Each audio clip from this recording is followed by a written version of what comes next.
Bienvenue à la Cité des Vainqueurs par la foi, également connue sous le nom Église CVF. Notre vision repose sur 1 Jean 5,4 dans les Écritures qui dit que « Tout ce qui est né de Dieu triomphe du monde, et la victoire qui triomphe du monde, c'est notre foi. » Consacré au Seigneur. C'est pourquoi nous prêchons la parole de foi qui transforme le chrétien en vainqueur. Le pasteur Emmanuel Diko Ngwama, enseignant et spécialiste de la parole de foi, est en charge de ce ministère qu'il a fondé en 2014 sur l'instruction du Seigneur. Bien-aimés dans le Seigneur, bonjour. Je suis dans la joie de partager la parole de Dieu. Amen. Comment marcher par la foi?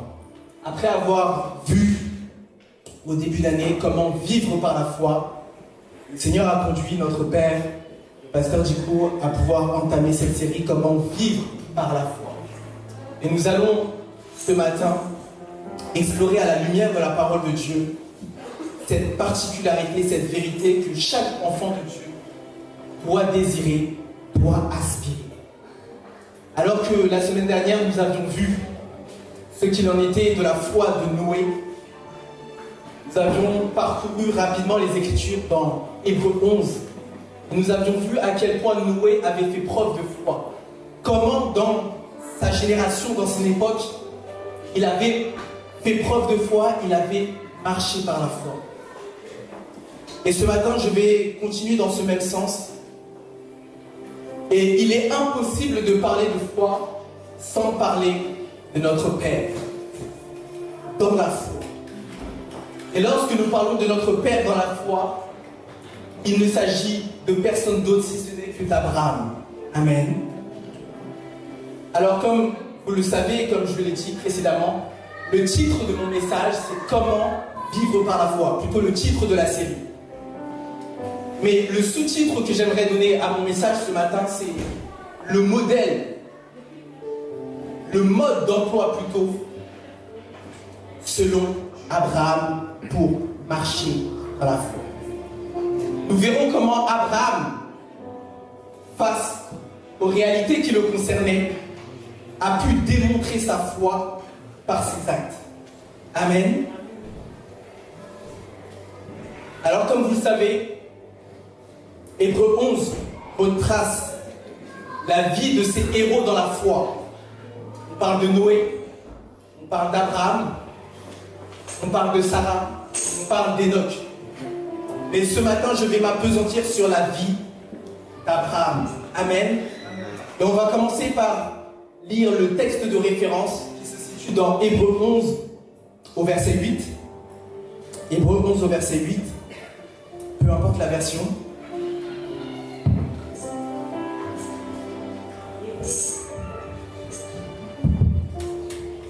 Par la foi, Abraham a obéi à l'appel de Dieu qui lui ordonnait de partir pour un pays qu'il devait recevoir plus tard en héritage. Il est parti sans savoir où il allait. Amen.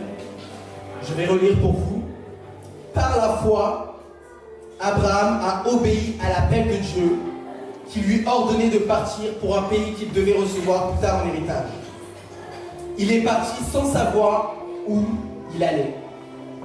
Et lorsque vous regardez précédemment, dans les versets précédents, ou en tout cas à chaque fois qu'on introduit un personnage, un héros de la foi, chaque phrase commence par la même formulation. Par la foi, par la foi, par la foi, par la foi. Pourquoi l'auteur, aux épîtres hébreux, insiste, met une emphase sur le fait que tous ces hommes ont marché par la foi. Et avant même d'aller plus loin, j'aimerais dire à quelqu'un que ce que nous allons voir ce matin n'est que la résultante, le résultat, le produit de la marche qu'Abraham a fait avec Dieu. Et cette marche-là, il ne l'a pas fait avec son raisonnement. Il l'a fait par la foi. Et lorsque vous prenez le temps d'analyser, ne serait-ce que ce passage, vous comprendrez que lorsque la Bible nous introduit de cette manière-là, à savoir Abraham, il dit par la foi. En d'autres termes, nous devons le comprendre de cette manière-là. C'est que Abraham n'avait pas tous les détails.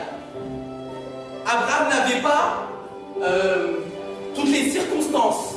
Abraham n'avait pas tous les avantages peut-être. Il n'avait pas tous les paramètres. Mais cependant, la Bible nous enseigne qu'il a fait le choix d'obéir à l'appel de Dieu. Cependant, il a fait le choix d'obéir à l'appel de Dieu. Et j'aimerais dire à quelqu'un qu'une première définition qu'on peut donner de la foi, c'est prendre une décision sans avoir tous les paramètres, sans avoir toutes les garanties, sans avoir toutes les circonstances favorables. On prend cette décision. En d'autres termes, lorsque je méditais, le Seigneur me disait, c'est comme, entre guillemets, être plongé dans l'inconnu de Dieu. En d'autres termes, ce n'est pas l'inconnu, c'est faire confiance à Dieu. Amen. Par la foi, Abraham a obéi à l'appel de Dieu. Et lorsque je méditais, et je demande souvent au Seigneur de pouvoir m'inspirer des images, m'inspirer des exemples. Et quelqu'un qui dit avoir la foi, c'est quelqu'un qui, encore une fois, n'a pas forcément toutes les garanties, mais fait le choix, prend la décision d'avancer. Et j'aimerais dire à quelqu'un que si tu dis avoir la foi, c'est comme une personne qui dit savoir nager, mais qui ne va jamais où elle a pied. En réalité, elle ne sait pas nager. Parce que avoir la foi, c'est aller dans des territoires hostiles peut-être, inconnus. Mais pourquoi nous allons dans ces territoires-là? Parce que nous avons entendu la voix de Dieu nous dire d'y aller. Et j'aimerais dire à quelqu'un ce matin que ne prends pas la décision d'avancer quelque part si tu n'as pas entendu le go de Dieu.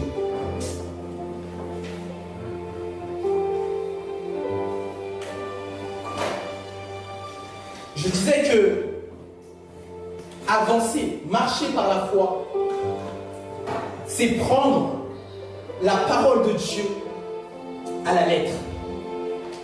Ne pas la remettre en doute, ne pas la remettre en question. Et ce qui est merveilleux avec le Seigneur, c'est que lorsque nous n'avons pas toutes ces garanties, lorsque nous n'avons pas tous ces paramètres avec nous, en réalité, c'est de cette manière-là que nous permettons à Dieu de s'introduire dans nos affaires. Je répète, lorsque tu n'as pas toutes les garanties, je vais faire à l'inverse. Lorsque tu as toutes les certitudes, lorsque ton raisonnement te dit que c'est logique, lorsque tous les voyants sont au vert et que tu prends cette décision, en réalité, tu ne fais pas preuve de la foi dont Dieu parle. La foi divine, c'est celle qui laisse la possibilité, la marge de manœuvre à Dieu pour s'introduire dans tes affaires et te rassurer pas à pas dans la décision que tu as prise. Amen. Amen. Alors j'aimerais commencer ce message et élaborer la parole que le Seigneur m'a donnée à cœur en 3 points. Et la première chose, la première particularité que j'ai vue, que j'ai identifiée dans la vie d'Abraham, c'était que c'était quelqu'un qui avait une intimité avec le Seigneur. C'était quelqu'un qui avait une intimité avec le Seigneur.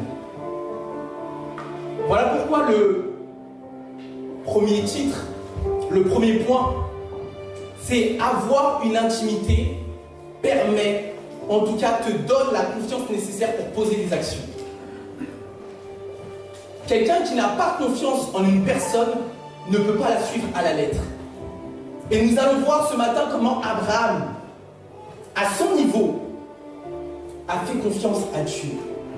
En d'autres termes, il avait une intimité avec Dieu. Si tu peux relire le verset 8, s'il te plaît.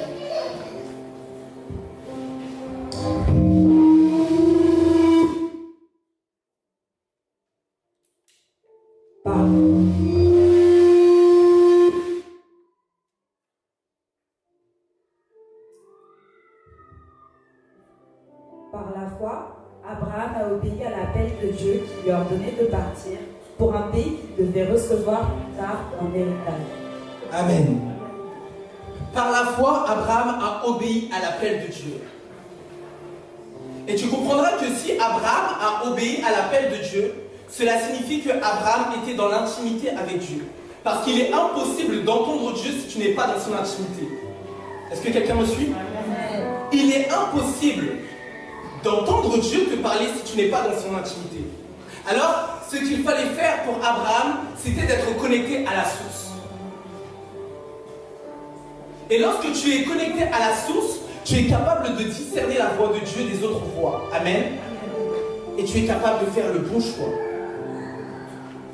Non seulement il a obéi à l'appel de Dieu, mais il est parti sans savoir où il allait. Et j'aimerais dire à quelqu'un ce matin que, quelles que soient tes ambitions, quels que soient tes projets, quel que soit le nombre de promesses que Dieu a mis dans sa parole pour toi et pour moi, sans mouvement, sans action, sans départ, il te sera impossible de voir la main de Dieu. Le mouvement amène le changement dans ta vie. Dieu a fait sa part, il a parlé à Abraham. Mais ce qui était de la responsabilité d'Abraham, c'était de se lever et de dire j'y vais. Seigneur, je réponds à ton appel. Seigneur, je réponds à tes instructions. Et comme je l'ai dit précédemment, Abraham n'avait pas tous les paramètres. Et c'est comme pour ceux qui ont le permis de conduire, parfois lorsque vous conduisez, il y a comme un épais brouillard et qui vous empêche de voir au loin. Peut-être vous verrez à 30 ou à 50 mètres au plus. Mais pourtant, quand vous êtes conscient que vous devez arriver à destination, vous faites le choix d'avancer. En d'autres termes, pour Abraham, ce n'était pas sa simple conviction intérieure. C'est parce qu'il avait reçu la parole de Dieu, le go de Dieu, qu'il s'est mis en marche sans savoir la destination. Il avait simplement la direction. Et c'est de cette manière que Dieu agit avec nous. Il ne donne pas forcément le point final, mais il souhaite nous accompagner, toi et moi, pas à pas. En d'autres termes, il donne toujours la direction, mais il ne donne pas souvent la destination. Et c'est là où la foi en réalité rentre en jeu. Parce que si tu connais la destination, tu vas vouloir faire selon toi, selon tes raisonnements, selon ce que tu as l'habitude de faire. Mais Dieu n'agit pas ainsi. Dieu veut nous accompagner pas à pas vers la promesse. Je disais que le premier point, c'était que Abraham devait absolument avoir une intimité avec Dieu. L'intimité te permet d'avoir accès à l'instruction. Et l'instruction te donne la possibilité de te mettre en action. Amen. Si on peut lire dans Jacques 2, du verset 18 au verset 23, passage que nous avons vu la semaine dernière. Mais quelqu'un dira, l'un à la fois, l'autre les actes. Eh bien, montre-moi ta foi sans les actes, et je te montrerai ma foi par mes actes. Tu crois qu'il y a un seul Dieu? C'est bien, mais les démons aussi le croient, et ils tremblent. Tu ne réfléchis donc pas. Veux-tu avoir la preuve que la foi sans les actes ne sert à rien? Abraham, notre ancêtre, n'a-t-il pas été déclaré juste à cause de ses actes lorsqu'il a offert son fils Isaac sur l'autel? Tu le vois, sa foi et ses actes agissaient ensemble. Et, grâce à ses actes, sa foi a atteint son plein épanouissement. Ainsi s'accomplit ce que l'Écriture déclare à son sujet. Abraham a eu confiance en Dieu, et Dieu, en portant sa foi à son crédit, l'a déclaré juste et il l'a appelé son ami. Amen. Je reprends au verset 21. Abraham, notre ancêtre, n'a-t-il pas été déclaré juste à cause de ses actes lorsqu'il a offert son fils Isaac sur l'autel? C'est vrai, nous connaissons très bien le passage d'Abraham avec Isaac. Nous connaissons le passage d'Abraham lorsqu'il a des difficultés à enfanter avec sa femme Isaïe, mais on revient très peu sur ce passage que nous sommes en train de voir et qui se trouve dans Genèse 12 et qu'on lira tout de suite. Lorsque la Bible nous enseigne, l'auteur de Jacques parle ici, il dit en réalité, si vous voulez démontrer votre confiance en Dieu, il faut poser un acte. sans acte, nous pouvons douter véritablement de la véracité de notre foi. Une foi authentique, c'est une foi qui passe à l'action. C'est une foi qui prend les devants. C'est une foi qui ne se pose pas tant de questions pour aller chercher l'héritage, la promesse que le Seigneur a faite à ses enfants. Alors si tu as compris et tu as saisi ce premier point, tu vas tout faire, tu vas tout mettre en œuvre pour avoir une vie d'intimité avec le Seigneur.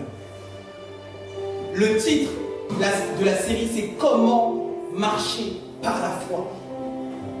Et le premier enseignement qu'on peut tirer du Père de la foi, c'est qu'il avait une vie d'intimité.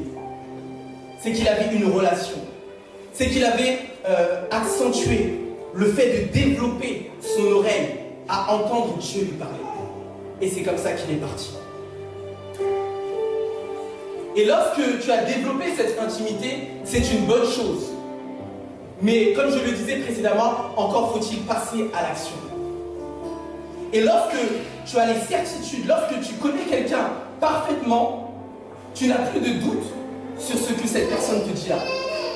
Personne ne part sans avoir de destination, sans qu'il n'ait confiance en la parole de la personne qui lui a adressé cette parole en question. Alors, Abraham était dans cette situation où il avait les promesses et le Seigneur lui dit de partir. L'Éternel lui dit d'aller. Et très certainement, il savait que là où le Seigneur l'attendait, c'était un pays où il verrait ses promesses venir à manifestation. Mais laisse-moi te dire que Abraham n'était pas simplement omnibulé par les promesses. En fait, la foi d'Abraham reposait sur le caractère immuable de Dieu. Parce qu'il connaissait son Dieu, il savait que même si Dieu lui donnait l'instruction d'aller dans cette direction, peu importe les obstacles qui allaient venir vers lui, il savait que c'était la bonne direction. Alors j'aimerais dire ce matin à quelqu'un que ne te focalise pas tant sur la personne qui donne les promesses, mais focalise-toi sur le Dieu des promesses. Parce que lorsque tu te focalises sur le Dieu des promesses, tu vas directement à mon corps. Il est impossible que tu échoues. Voilà une marche par la foi. Ce qu'Abraham nous enseigne premièrement. Une vie d'intimité. Une vie dans sa présence. Une atmosphère renouvelée. Alors nous allons prendre notre texte de référence dans Genèse 12, du verset 1 au verset 9. On va vraiment s'appesantir sur ce passage. Parce qu'en réalité, lorsqu'on parle d'Hébreux 11:8, la Bible fait directement un parallèle avec l'histoire qui se trouve dans Genèse 12 au verset 1 à 9.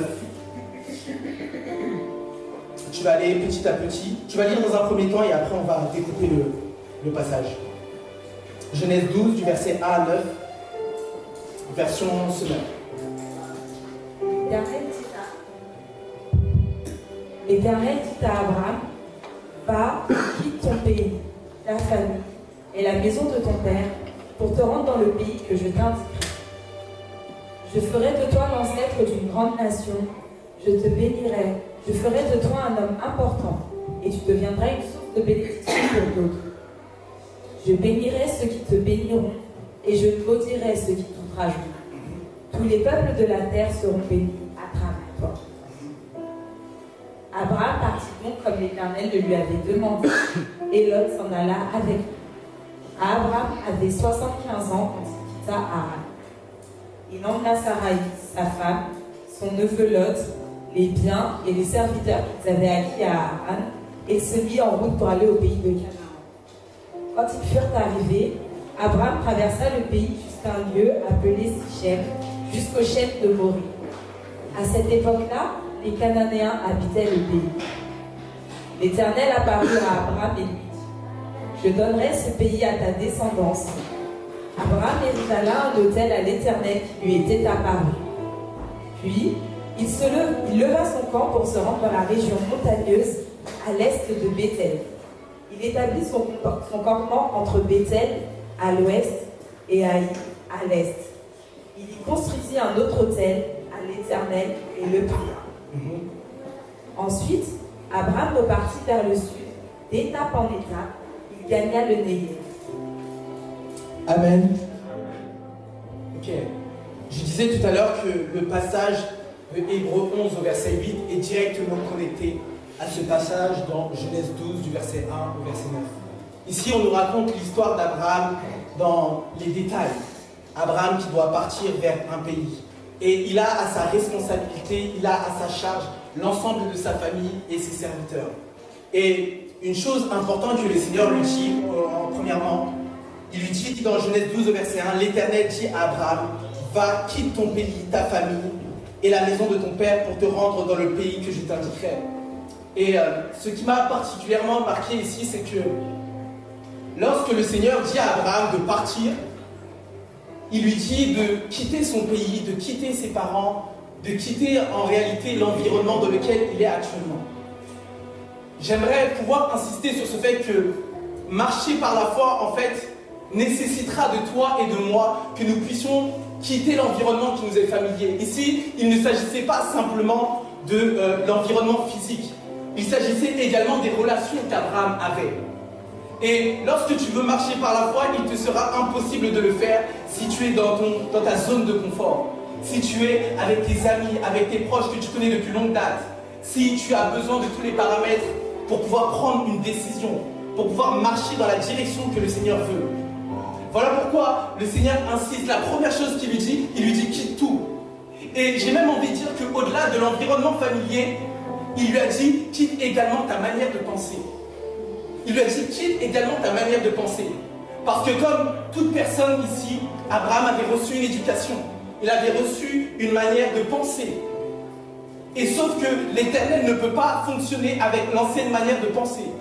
Il ne va pas fonctionner avec l'ancien logiciel. Il faut que ce logiciel soit renouvelé. Il y a comme une incompatibilité certainement entre notre religion, notre façon de voir les choses et la pensée de Dieu. Et lorsque nous voulons marcher par la foi, c'est-à-dire rentrer dans le plan de Dieu, il nous faut absolument faire abstraction de tout ce que nous avons connu auparavant. Voilà pourquoi la Bible nous enseigne qu'il faut être, on va dire, comme des enfants. Parce que l'enfant ne se préoccupe pas de toutes ces choses-là. Il est juste là et il écoute la voix de son père et de sa mère. Amen. Alors il dit, quitte ton pays, quitte ta famille et la maison de ton père pour te rendre dans le pays que je t'indiquerai. Voyez qu'ici, le verbe indiqué est conjugué au futur.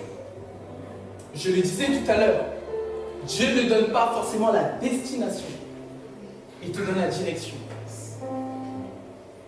Il le fait pour la simple et bonne raison qu'il veut que tu sois totalement dépendant de lui. Quelqu'un qui veut te voir progresser, quelqu'un qui veut te voir aller de l'avant, c'est quelqu'un qui t'accompagne pas à pas vers ton objectif. Et Dieu agit de la même manière envers ses enfants, envers toi et moi. Amen. J'ai mis sur mes notes, il n'y a que celui qui a formé les promesses pour ta vie qui est capable de te montrer le chemin. Voilà pourquoi sur le premier point, j'ai insisté sur le fait d'avoir une intimité avec Dieu. Parce que lorsque tu as une intimité, tu reconnais la voix de Dieu. Et tu n'es pas distrait par les voix qui sont tout autour. Parce que vous savez comme moi que l'ennemi également a une voix. Et si tu veux être certain d'être conduit par l'Éternel, d'être conduit par ton Dieu, il te faut reconnaître sa voix. Sœur Ashley, si tu peux mettre le foulard. Le Seigneur m'a donné une image pour son peuple et pour que nous puissions comprendre cette réalité. Si quelqu'un peut te mettre derrière.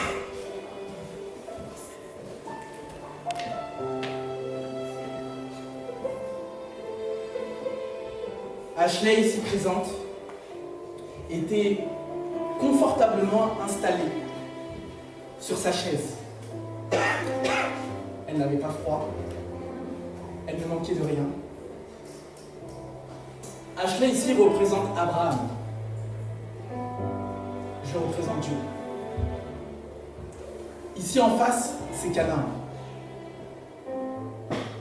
Ashley avait l'habitude de rester dans son environnement, dans son quotidien. Elle n'était pas dérangée plus que ça.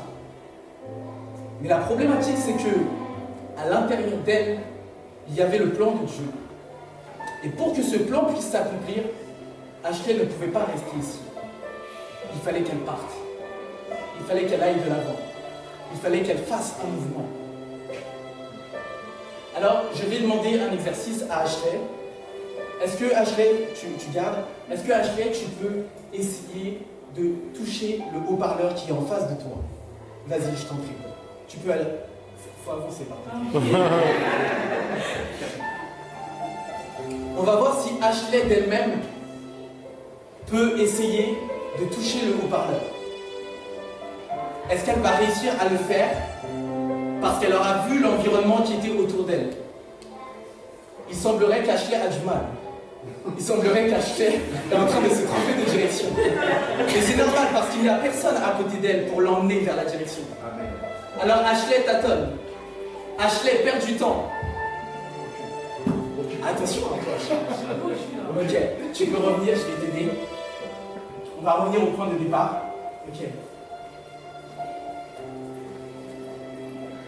Nous avons vu ici que Ashley, bien qu'ayant situé l'environnement qui était autour d'elle, on lui avait déjà donné quelques indices, mais elle n'a pas réussi à aller à l'objectif, à la terre promise, au Canaan que le Seigneur avait pour elle. Alors je vais prendre Ashley juste à côté de moi.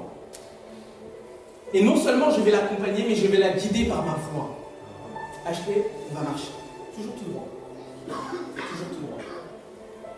Et à un moment donné, tu vas écouter ma voix et nous allons sur la gauche. Et tu lèveras ta main et il y aura le haut-parleur juste ici.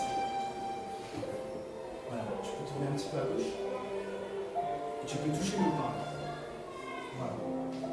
Ashley a réussi à faire cette étape. Ashley a réussi à faire cette étape. Ashley a réussi à marcher parce que tout simplement, non seulement elle m'avait moi à ses côtés, mais également elle avait ma voix. Maintenant, on va faire un autre exercice. Emanise, tu vas également lui dire, et tu vas l'introduire en erreur. D'accord? D'accord. Tu vas parler, moi je vais parler également. Ok? Vas-y, dis le même objectif, le haut-parleur. Non, il faut que tu ailles à droite, Ashley. Non, il faut que tu m'écoutes à gauche, Ashley. Continue toujours tout droit, Ashley. À gauche, Ashley. À gauche. Écoute simplement ma voix. N'écoute pas la voix d'Emanise. À droite, Ashley. À droite. À gauche. À droite. À droite, à droite, à droite. À droite. Toujours tout droit. Toujours tout droit. Tu continues. Toujours tout droit. Ne l'écoute pas. Toujours tout droit. À gauche. À gauche. À gauche. Tu continues. Toujours tout droit. À droite. À droite. Tu lèves ta main, Ashley. Et tu y es. Ok. Très bien, impeccable. Merci, Ashley. Tu peux enlever ton bandana. Est-ce que tu vas applaudir? Merci, Ashley. En réalité, ce que le Seigneur m'a mis à cœur de vous démontrer ici ce matin, c'est que Ashley avait l'envie de pouvoir atteindre l'objectif qui lui avait été désigné. Mais il y avait également une autre voix qui lui parlait, à savoir la voix d'Emanise, qui représentait la voix de l'ennemi. Et vous comprendrez que la seule chose qui a fait que Ashley puisse atteindre l'objectif, c'est qu'elle a écouté ma voix. Et la deuxième chose qui fait que Ashley a pu atteindre l'objectif, c'est que ma voix parlait plus fort au niveau de ses oreilles que la voix d'Emanise. En d'autres termes, si tu n'as pas ces deux choses-là, il te sera difficile d'atteindre le point que le Seigneur a prévu pour toi. Et lorsque Ashley a pris la décision d'aller vers l'avant, elle a obéi à la parole que le Seigneur lui avait adressée. Et ce matin, la question que chacun d'entre nous doit se poser, c'est qu'en est-il de toi, qu'en est-il de moi? Marcher par la foi nécessite effectivement l'action. Et en fait, tout dépend de toi, tout dépend de ta volonté. Est-ce que tu décides d'obéir à la voix de Dieu ou est-ce que tu refuses?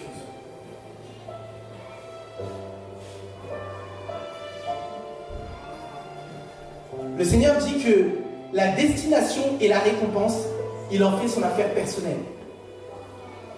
Mais par contre, l'obéissance provient de ta responsabilité. Et Abraham était conscient de cela parce qu'il a entendu les promesses de Dieu. Lorsque le Seigneur lui dit, si tu peux aller au verset 2, je te bénirai, je ferai de toi. Voilà, si tu peux relire, Sœur Isabelle. Je ferai de toi l'ancêtre d'une grande nation. Je te bénirai, je ferai de toi un homme important. Et tu deviendras une source de bénédiction pour d'autres. Amen. Alors, ce qui a motivé Abraham, ce qui a bouillonné à l'intérieur d'Abraham, c'est qu'il était non seulement, on va dire, porteur des promesses, mais il savait qu'il avait une responsabilité vis-à-vis des générations qui allaient venir. Quelqu'un n'a pas compris. Abraham n'était pas égoïste. Il ne s'est pas dit que cela dépend simplement de moi, j'y vais ou je n'y vais pas. Il a compris qu'à partir des promesses qui lui ont été adressées, il savait qu'il avait une responsabilité. Il savait qu'il aurait un impact sur les générations à venir. J'aimerais dire à quelqu'un que dès lors où tu fais ce pas de foi, que tu as entendu la voix de Dieu, de te dire d'aller dans tel ou tel secteur, d'aller dans tel ou tel domaine, en fait, en réalité, tu n'impactes pas simplement ta vie, tu impactes également la vie des personnes qui sont autour de toi, des personnes qui viendront après toi. Abraham l'a joué collectif. Il a fait le choix de répondre à l'appel de Dieu. Mais pour cela, Abraham a dû quitter sa famille, a dû quitter son environnement. Et ce n'est pas quelque chose de simple. Mais Abraham a puisé sa force en l'Éternel pour faire ce pas. Et s'il y a une phrase que vous devez retenir ce matin, c'est que la grandeur du sacrifice donnera également lieu à la grandeur de la récompense. Abraham a quitté tout ce qu'il avait. Incroyable. Si Dieu m'aime, pourquoi il me dit de quitter tout ce que j'ai et de le suivre alors que je n'ai même pas le point d'arrivée? La folie de la foi. Abraham l'a expérimenté et il n'a pas manqué d'être récompensé par son Dieu. Et lorsque vous lisez précisément du verset 1 au verset 3, si on peut relire, pour faire une petite parenthèse, Dieu est tellement bon que, au travers le verset 1 au verset 3, nous allons voir trois facettes de Dieu. Amen. Si tu peux lire. L'Éternel dit à Abraham, va, quitte ton pays, ta famille et la maison de ton père, pour te rendre dans le pays que je t'indiquerai. Alors, la première facette, le premier point, lorsqu'on lit ce passage, va, quitte ton pays, ta famille et la maison de ton père, pour te rendre le pays que je t'indiquerai. En d'autres termes, ici dans ce premier verset, Dieu se révèle à Abraham comme son guide. Amen. Dites avec moi son guide. Mon guide. Ok. Tu peux lire au verset 2, s'il te plaît. Je ferai de toi l'ancêtre d'une grande nation. Je te bénirai, je ferai de toi un homme important, et tu deviendras une source de bénédiction pour d'autres. Yes. Ici, le Seigneur se révèle à Abraham comme son pourvoyeur. Je ferai de toi l'ancêtre d'une grande nation. Je te bénirai, je ferai de toi un homme important. Et tu deviendras une source de bénédiction. Verset 3. Je bénirai ceux qui te béniront, et je maudirai ceux qui t'outrageront. Amen. Et là, Dieu se révèle à Abraham sous la facette du protecteur. En d'autres termes, dans ta marche, même si tu ne connais pas le point d'arrivée, le Seigneur te garantit non seulement que tu as sa voix, que tu as son accompagnement, mais non seulement il est ton guide, il est ton pourvoyeur et il est également ton protecteur. Alors de tout ça, en ressortent deux mots de la vie d'Abraham. L'obéissance et le fait qu'Abraham a été un homme richement béni. Et j'aimerais refaire une parenthèse. Lorsqu'on parle de bénédiction, on ne parle pas simplement d'argent. Très souvent, c'est lié à l'argent. C'est la connexion logique que nous sommes tentés de faire. Mais en réalité, lorsqu'il parle à Abraham, il dit à Abraham, en fait, lorsque je te bénis, je vais faire de toi quelqu'un d'influent, quelqu'un qui a une position importante, une référence dans ta génération, un modèle pour tes frères et sœurs. En fait, il s'agit de ça, la bénédiction. Parce que lorsque tu as la bénédiction, tu es capable d'influencer le monde qui est autour de toi. Et les gens te prennent pour exemple. C'est ça, être béni. Et les gens, automatiquement, reconnaissent la grâce qui est sur ta vie. Et toutes les choses matérielles viennent par la suite. Alors, Abraham avait une chose d'extraordinaire. Et la bonne nouvelle, c'est que la bénédiction, tu l'as également comme Abraham l'avait. Alors, je dirais à quelqu'un comme le diacre Gérald l'avait dit précédemment, nul besoin d'envier les autres parce que tu as ce qu'il y a de plus important, la bénédiction de l'Éternel. Je prie qu'elle t'accompagne, je prie qu'elle repose sur toi, je prie qu'elle demeure sur toi, je prie qu'elle puisse te visiter pleinement et qu'elle t'accompagne dans tous les alentours, que tu puisses être une distinction manifeste dans ta génération, dans le nom de Jésus. Est-ce qu'on peut lire au verset 4? Nous arrivons tout doucement à la fin. Lire au verset 4. Abraham partit donc comme l'Éternel le lui avait demandé, et Lot s'en alla avec. Abraham avait 75 ans comme plus tard. Yes. Comme vous le savez, dans la Bible, il n'y a rien qui puisse être mis au hasard. Et si l'Éternel, Dieu a jugé bon de préciser l'âge d'Abraham lorsqu'il a quitté la zone, le territoire dans lequel il était, c'était pour donner un message. En d'autres termes, Dieu dit ici à Abraham, il le dit également à toi et moi, que peu importe l'âge que tu as, le temps depuis lequel tu es dans ces problèmes, dans ces difficultés, marche par la foi. Parce qu'en réalité, la parole de Dieu n'a pas de date de péremption. Je dis en vérité, la parole de Dieu n'a pas de date de péremption. En réalité, l'accomplissement de cette parole dépend simplement de ta foi. Dépend simplement du fait que tu puisses acquiescer cette parole et la déclarer jour après jour en attendant qu'elle arrive. Abraham avait 75 ans. C'était pas petit. 75 ans. Et il ne s'est pas dit, je suis trop vieux. Mon temps est passé ou autre chose. Non. Il a obéi.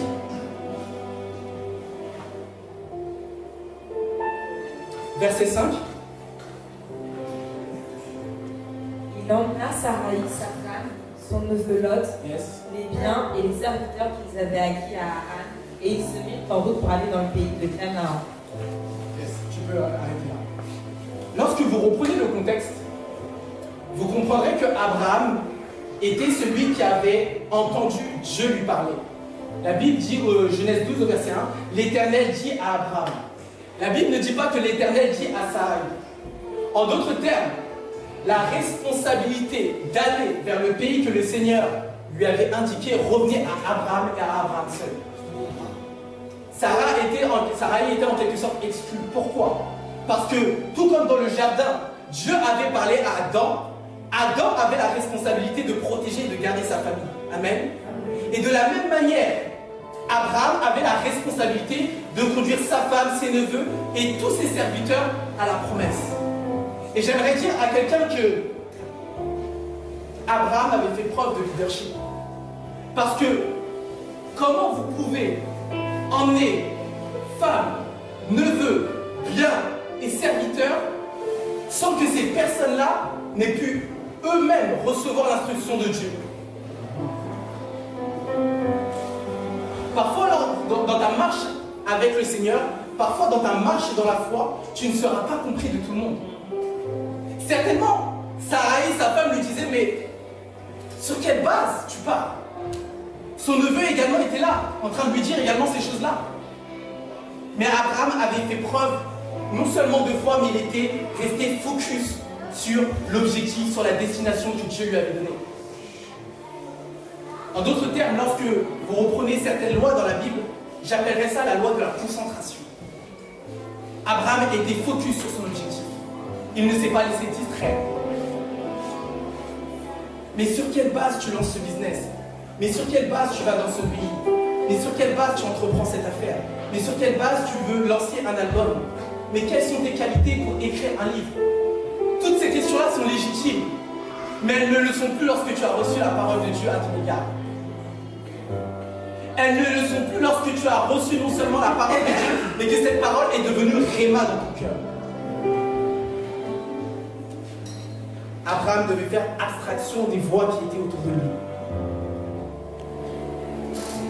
Et j'ai mis ici dans mes notes: je préfère être incompris des hommes et porter des fruits conformes à ma nature plutôt que d'être accepté et compris de tous sans en avoir aucun. Abraham était focus sur son objectif. Il voulait expérimenter la marche par la foi avec le Seigneur. En réalité, Abraham ne perdait rien. Parce que s'il restait dans sa zone de confort, quoi qu'il arrive, il n'aurait pas eu accès aux promesses. Alors il s'est dit coûte que coûte, obéissons à l'Éternel. Le premier point que j'ai dit qu'il fallait avoir une intimité avec le Seigneur pour reconnaître sa voix. Le deuxième point que j'ai évoqué, j'ai dit que l'action qui découle de la voix de Dieu, de l'instruction de Dieu, te pousse à être quelqu'un d'obéissant. Et lorsque tu es quelqu'un d'obéissant, alors la dernière étape que Abraham a fait, c'est qu'il a fait monter un parfum de reconnaissance. Dis avec moi un parfum de reconnaissance. Et précisément, la Bible ici nous parle d'un mot, d'un terme que nous connaissons bien, ici à CVF. Elle nous parle d'autel. Si on peut lire dans Genèse 12, du verset 7 au verset 9, pour terminer. L'Éternel apparut à Abraham et lui dit: je donnerai ce pays à ta descendance. Abraham érigea là un autel à l'Éternel qui lui était apparu. Puis, il leva son camp pour se rendre dans la région montagneuse à l'est de Béthel. Il établit son campement entre Béthel à l'ouest et Haï à l'est. Il y construisit un autre autel à l'Éternel et le pria. Amen. Je relis. Je donnerai ce pays à ta descendance. Abraham érigea là un autre autel à l'Éternel qui lui était apparu. Puis, il leva son camp pour se rendre dans la région montagneuse à l'est de Béthel. Il établit son campement entre Béthel à l'ouest et Haï à l'est. Il y construisit un autre autel à l'Éternel et le pria. Et lorsque tu regardes précisément ce passage-là, tu te rendras compte que à chaque fois que Abraham a franchi une région, s'est déplacé d'une région à une autre, il a bâti un autel. Lorsque tu bâtis un autel, c'est non seulement la preuve que tu fais confiance à Dieu, mais tu lui dis: je crois que tu es capable encore de le faire dans le futur. Abraham avait bâti un autel. Alors, pour terminer, ce que j'aime bien, c'est que on aurait pu, et Dieu aurait pu ne pas mettre l'exemple d'Abraham et de ses autres héros de la foi. Mais il l'a mis pour que toi et moi, nous puissions avoir une base sur laquelle se reposer. Que nous puissions avoir des exemples concrets sur lesquels et à partir desquels nous puissions nous référencer. Et c'est là où Dieu est bon. Parce que non seulement il fait la chose, mais il te donne également la possibilité de voir ce qu'il a déjà accompli avec ceux qui t'ont précédé. Parce que nous le disons si bien qu'il est facile de faire cette chose-là, il est facile de faire cette chose-là si toi-même tu ne l'as pas fait. Alors Dieu a montré l'exemple. Dieu a lui-même montré l'exemple pour te donner courage et te dire que c'est possible. Et le témoignage que j'aimerais donner à quelqu'un, pour terminer, c'est que à chaque fois, à chaque saison que l'Éternel nous a fait franchir un cap avec ma femme, nous avons érigé un autel. C'est l'un des principes sur lesquels nous ne négocions pas. Lorsque nous nous sommes mariés, nous avons fait un autel. Lorsque nous sommes rentrés dans notre demeure, nous avons fait un autel. Lorsque nous avons eu la naissance de notre fille, nous avons fait un autel. Alors une clé que j'aimerais te donner ce matin, c'est que lorsque tu franchis un cap, lorsque tu es conscient que l'environnement, le stade où tu es n'est pas celui où Dieu te veut et que Dieu te voit plus loin lorsque tu franchis un cap, quel que soit le grade, quel que soit le cap, quelle que soit la promotion, bâtis un hôtel. Bâtis un hôtel. Et Dieu se souviendra assurément de ta vie et de ma vie. Amen. Est-ce que le peuple de Dieu a été béni ce matin? Amen. Est-ce qu'on peut se lever dans sa présence?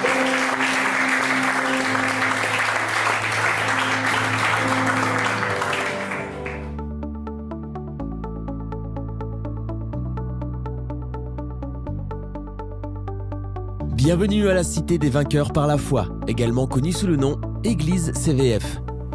Notre vision repose sur 1 Jean 5,4 dans les Écritures qui dit que tout ce qui est né de Dieu triomphe du monde, et la victoire qui triomphe du monde, c'est notre foi. Consacré au Seigneur. C'est pourquoi nous prêchons la parole de foi qui transforme le chrétien en vainqueur. Le pasteur Emmanuel Diko Ngwama, enseignant et spécialiste de la parole de foi, est en charge de ce ministère qu'il a fondé en 2014 sur l'instruction du Seigneur. Bien-aimés dans le Seigneur, bonjour. Je suis dans la joie de partager la parole de Dieu avec vous.